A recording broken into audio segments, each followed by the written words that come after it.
Your conscience is just the voice of your mind, your voice of your own spirit.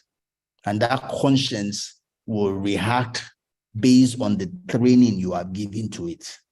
And that training comes from your experience of life and interpretation you give to those experience of life. Those then form values, standards, ethics, codes in your life. Anytime you do things in line with those codes, you will have no problem. You'll be at peace with what you are doing, irrespective of whether it's biblical or it's not biblical. See, those people that used to eat human beings, when they're eating human beings, they had no conscience.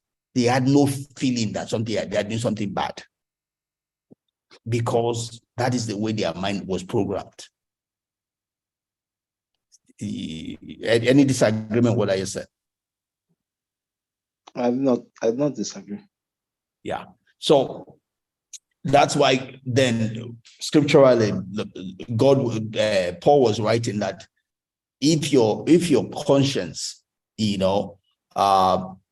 if your conscience pricks you, right? It says God is bigger than your conscience. So your conscience is just telling you that something you are doing going against the code in your life, is going against the standard in your life, is going against the value system in your life. It doesn't mean those value systems are correct. Now, if you then want your conscience to be a guide for your life, you then go to Romans chapter 12, verse 2, where you then begin to order the stories in your life, the value systems in your life, your standards, your ethics, according to the word of God. Now, when you build your spirit according to the word of God, then it can then be a guide for your life, right? Right, Kelvin or Anne? Yes, very true, sir. It begins to run like a program. Even sometimes find out that what you are doing is, without even reading, coming across some passages in the Bible, you see that what you've done is in line with scriptures. Yes. But you have to do the work first to program it along that path, right? Yes, that's to be done first. Then it runs continuously. Correct.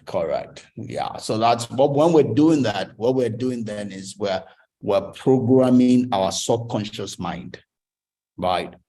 The voice of our conscience comes from our subconscious mind, according to the program we're put inside there, right? So when we program our mind, what we're truly programming is our subconsciousness. Then, according to the program we're put there, it can then run our life, right? But that program can be positive or negative. If you use the word of God positive, if you use it, if you put negative there, you'll get negative back, right? So it's all the function of what we do with it. So if my mind, my conscience, the voice I'm hearing from inside of me is not working for me, what I then need to do is to intentionally change the programming in my head, right? Like if I'm a shy person, or I don't know how to talk in public, all of that, then I have to consciously build my mind to tell myself it is not that bad. I will not die if I stand in front of the public to talk. I will not die, right? I have to tell myself that the people don't even care about what I have to say. They have more troubles in their life than what I have to say, So they are not even looking at me. They are not looking at my dress. They're just waiting for me to be finished so that they can do something else.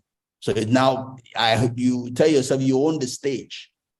If you want, it's what you do that can get the people's attention and you bless them. So your focus should be on what you have to give to them, not what they have to think about you, right? That's how you win. You win that war of public speaking.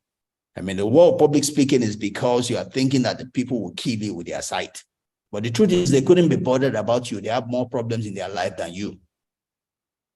It's only you that can create that moment. You own that moment. They don't own that moment, right? But even though that is the truth, you have to then build your mind to believe that.